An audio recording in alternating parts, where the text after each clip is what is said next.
ওমানের উত্তর প্রান্তের হরমুজ প্রণালীর তীর ঘেঁষে দাঁড়িয়ে আছে দুটি গ্রাম, কুমজার আর সাই।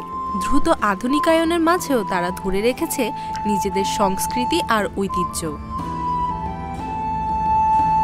কুমজার গ্রামের কথা বললে সবার আগে আসে পুরনো কুমজার কূপের নাম। একসময় সমুদ্রপথে যাওয়া আসা করা নাবিক ও ব্যবসায়ীরা এখান থেকেই পান করত মিষ্টি পানি। শত শত বছর এই ভূগর্ভস্থ পানি ছিল গ্রামের প্রাণ।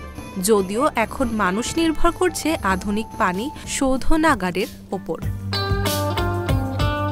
কুমজার গ্রামে পৌঁছানো যায় মূলত নৌকায় করে। গ্রামের মানুষ আজও জীবিকা হিসেবে ধরে রেখেছে মাছ ধরা আর জাহাজ নির্মাণের কাজ। আরেকটি বিশেষত্ব হলো তাদের নিজস্ব ভাষা কুমজারি। শুধু কুমজারের মানুষ এই ভাষা জানে এবং ব্যবহার করে। এর উৎপত্তি নিয়ে এখনও বিতর্ক রয়েছে। অন্যদিকে পাহাড়ি গ্রাম সাই তুলে ধরে ভিন্ন এক গল্প। এখানকার মানুষ চাষাবাদ আর পশুপালন করে জীবিকা নির্বাহ করে। তারা আজও ব্যবহার করে ঐতিহ্যবাহী তালাবদ্ধ ঘর। প্রতিটি বাড়ির তালা আলাদাভাবে তৈরি, যেখানে ভিতরের একটি তালা, বাইরের আরেকটি।